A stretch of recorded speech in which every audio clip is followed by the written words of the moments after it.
झूठ ये भी था कि जो भिंडरांवाले थे वो हिंदुओं को नफरत करते थे। ये एक बड़ी लाइन जो है लगातार आती रहती है सामने, इसके बारे में कैसे चाहिए? नहीं, बिल्कुल नहीं। यहाँ तक कि जब मैंने खालिस्तान के बारे में भिंडरांवाले से संत जी पूछा तो उन्होंने कहा ये वो दे रहे हैं मुझे तो मैं क्यों नहीं लूं। जी। मुझे तो सारा हिंदुस्तान चाहिए।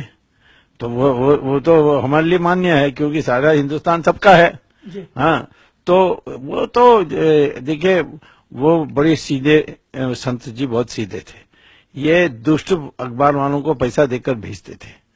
हाँ, और जानबूझकर तोड़कर मरोड़ के बोलते थे। मुझसे एक बार पूछा कि आप भिंडरांवाला के साथ 5 दिन रहे, हाँ, और आपने हथियार देखा? मैंने कहा मैं तो हथियार देखने के लिए गया ही नहीं, मैंने तो कुछ बातचीत से खूब सुलझे उसके लिए गया, तो इसीलिए हथियार क्यों मैं देखने के लिए जाऊं। तब हेडलाइन क्या था, स्वामी कहता है गोल्डन टेम्पल में कोई हथियार है ही नहीं। ओके। सब मुझे गाली दे रहे थे, ये कैसा आदमी है, हाँ, इतना हथियार है उतना हथियार है। ये पहले से दिमाग बनाया हुआ था कि हथियार भरा हुआ। परंतु मैंने ये नहीं कहा कि हथियार नहीं है, मैंने सिर्फ कहा मैं हथियार देखने के लिए गया नहीं। ऐसे ट्विस्ट करने का इनका शुरू से था। ये तो एक मन बना था तो ये होना है। और मैंने इंदिरा गांधी को खुद मिलकर ज्ञानी जैल सिंह के कहने पर मैं इंदिरा जी से मिलकर कहा कि मत करिए, क्योंकि सिखों के साथ जो भी अन्याय किया अभी तक वो छोड़ा नहीं उनको, तो आपको भी नहीं छोड़ेंगे। तो बाद में अगस्त 84 में इंदिरा गांधी ने मुझे पार्लियामेंट में कॉरिडोर में मिल गई। उसने मुझे कहा तुम्हारी बात सही है। वो अब तो मुझे लगता है बहुत देरी हो गई, लेकिन आपकी बात सही है, ये मुझे बोलकर गई थी। तो अब उनको भी चढ़ाने वाले बहुत थे। सोनिया गांधी उनको रोज धमकाती थी कि एकदम सदा दुनिया भर में है, मैं और मेरे बच्चे सब खतरे में रहेंगे, इसीलिए इनको अभी खत्म करना है। बड़ी दबाव लगा रही थी वो, क्योंकि वो सोवियत रूस के साथ थी ना, उसके सारा परिवार सोवियत रूस की से पैसा लिया हुआ लोग हैं। तो ऐसे फोर्सेस लगे हुए थे। तो अभी मैं समझता हूं कि पहले देश में दिमाग एक साफ बनना चाहिए कि हम लोगों को खेद है कि ये हुआ, हम लोगों को भी बुद्धू बनाया गया और ये बहुत गलत हुआ है। इसके लिए समाधान करने के लिए हमें सारे कदम उठानी चाहिए। वो बनने के बाद फिर हम इस चीजों में जाएंगे। तो जब भी सिखों की बात आती है, 1984 ऑपरेशन की बात आती है, तो एक मांग उठती है कि जो वहां की आर्मी उस समय ऑपरेशन के दौरान सिखों का खजाना वहां से लूट के ले गई थी, उसको वापस किया जाए। समय समय पे ये मांग जो है उठती रही है, इसके बारे में क्या कहेंगे? अब इस पर कोई जांच पहले बैठाना पड़ेगा, क्योंकि अभी तक मैंने ये बात कहीं दस्तावेज देखा नहीं इसका। परंतु सारे जो दस्तावेज हैं ऑपरेशन ब्लू स्टार, उसको पब्लिक करना चाहिए। ये तो मैंने हमारे प्रस्ताव में भी रखी है जी। जो पार्लियामेंट में है। ओके। और उसमें देखते हैं।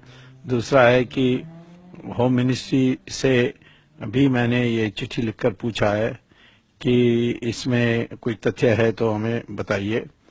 और ये भी है कि जो लोग उस समय पकड़े गए थे और अभी भी जेल में हैं, उनको छोड़ने की, यानी खास तौर पर जहां स्टेट गवर्नमेंट पंजाब ने भी रेकमेंड किया है कि इनको छोड़ देना चाहिए, तो उनको छोड़ने की जो भी प्रक्रिया वो भी शुरू करनी चाहिए।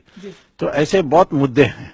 मैं तो कहता हूं कि पहले देश को तो मानना चाहिए कुछ गलत हुआ है जी। हाँ, इसमें को दो राय नहीं होनी चाहिए।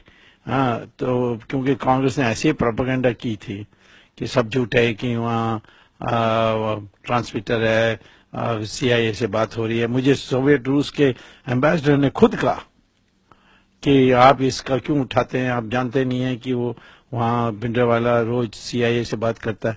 मैंने कहा वो तो रोज प्रेस कॉन्फ्रेंस भी करते हैं, किसी प्रेस कॉन्फ्रेंस वाला ने कहा नहीं, आपको कैसे पता लग गया? हाँ, और ये ट्रांसमीटर से करते हैं तो वो ऑटोमेटिकली हमारी रेडार पकड़ लेगी। हाँ, तो ऐसे बहुत झूठ बोले गए थे उनका। ये एक टेम्पल के ऑपरेशन ब्लू स्टार को जिम्मेवार ठहराया जाता है कि वहां पे कुछ ऐसा हो रहा था जिसके लिए ये करना बहुत जरूरी था। क्या कहेंगे आप? नहीं, तो ये तो मैं तो उसी समय भी कहा हूँ, आज भी कहता हूँ कि इसमें कोई ये निराधार बात है। ये एक साजिश थी सोवियत रूस की और जो कम्युनिस्ट पार्टी के लोग थे, हरकिशन सुरजीत जैसे लोग और इंदिरा गांधी, और ये चाहते थे कि यदि इस देश में कम्युनिज्म पनपना है और पंजाब में उसको जड़ रहना है, तो जो धार्मिक शक्तियां थे उनको दबाना है और हिंदू और सिख के बीच में एक तनाव पैदा करना है। जी। तो भिंडरावाला को तो पहले अकालियों को नीचे करने के लिए इंदिरा गांधी ने ही उसको प्रोत्साहन दिया था, जी। परंतु वो अपना आदमी इंडिपेंडेंट संत थे और वो इतने बड़े हो गए कि वो इंदिरा गांधी को भी सुनने के लिए कोई उसको मजबूर नहीं कर सकता था। जी। तो तब इन लोगों ने सोचा कि ये तो इतना दूर चले गया है, इतना बड़ा हो गया, तो इसको खत्म करना है, उसके लिए पहले उसको बदनाम करना है। और वो बदनाम करने की साजिश चली, वो मैंने अपनी आंखों से देखा। जैसे पहले बहुत देश भर में प्रचार हुआ, पार्लियामेंट में भी बोला गया कि रूम नंबर 32 नानक निवास में खालिस्तान का हेडक्वार्टर्स है, वहाँ पासपोर्ट छप रहे हैं, वहाँ करेंसी छप रही है और ये सब। फिर मैं गया वहाँ और वहाँ किसी को हिम्मत नहीं दी जाने के लिए पार्लियामेंट के मेंबर से, परंतु मैं गया क्योंकि भिंडरावाला से मुझे यानी संकेत मिला कि मैं वो मिलने चाहते हैं, क्योंकि वो इमरजेंसी में मैंने जो इंदिरा गांधी का विरोध किया उसको बहुत प्रशंसा, यानी उसको बड़ी तारीफ करते हैं, तो इसीलिए वो मिलने चाहते थे। तो ऐसे उनके लोगों ने आकर बताया मुझे, तो मैंने सोचा ये भी देख लूं। तो जब मैं रूम नंबर 32 में गया और दरवाजा पर खटखटाया, तो एक लड़का ने खोला। अंदर एक चारपाई थी और एक चाय के लिए एक स्टोव थी, जी। और कुछ नहीं था। मैंने आकर पार्लियामेंट में कहा क्या झूठ आप लोगों ने बोल दिया है कि वहाँ पासपोर्ट छप रहा है, वहाँ करेंसी छप रहा है, कुछ नहीं छप रहा है। तो फिर वो रूम नंबर 32 की तो बात छोड़ दी। बाद में कहा कि हथियार आ रहे हैं और सब जमा हो रहा है, CIA के साथ कांटेक्ट हो रही है, वहाँ बलात्कार चल रही है।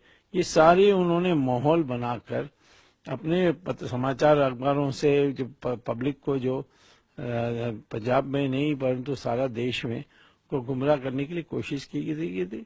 और उसके बाद ये ऑपरेशन ब्लू स्टार करना उनको पड़ा, जिससे देश के लिए बड़ा नुकसान हुआ और एक विभाजन, जो एकता थी नखून और मांस की जो एकता, वो बिगड़ कर एक तनाव में बढ़ गया। ये सोवियत रूस की साजिश थी और इसीलिए मैंने उस समय बोला उसके खिलाफ। जो आपने 9 मास के रिश्ते की बात की, अपने आप में जो एक ही हमारा लिविंग था वहां पे, लेकिन 1984 ऑपरेशन ब्लू स्टार ने सब कुछ खत्म करके रख दिया। लेकिन आज भी ऐसी पावर्स हैं जो लगातार ये कोशिश कर रही हैं कि सिख हिंदू जो है इकट्ठे ना हो सके। ये लगातार जो वहां से लेके अब तक चलता आ रहा है। लेकिन आपने जैसे बात की कि वहां पे पासपोर्ट की प्रिंटिंग का आपको कुछ नहीं मिला, वहां पे ट्रांसमीटर की बात की जा रही थी कि ये अनाउंस करने जा रहे हैं। सो आपको लगता था कि अगर इस चीज को ना किया जाता, ऑपरेशन ब्लू स्टार ना होता, तो आज जो नॉर्थ इंडिया में जो हालात बने हैं ये ना होते और ये खित्ता जो है तरक्की में होता?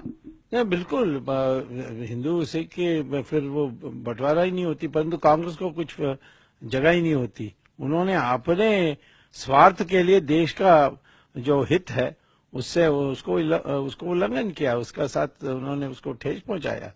तो मैं तो कहता हूं कि वो ऑपरेशन ब्लू स्टार नहीं होती तो आज पंजाब की स्थिति और बिल्कुल और होती, और किसी और हमारे देश के दुश्मन को कोई भी आशा नहीं होती कि हम वहाँ अफीम लगा सकते हैं। अब क्रिश्चियन का भी बहुत चल गया है, धर्म परिवर्तन, ये सारा नहीं होता यदि ऑपरेशन ब्लू स्टार नहीं होता और 84 अक्टूबर की नरसंहार नहीं होता।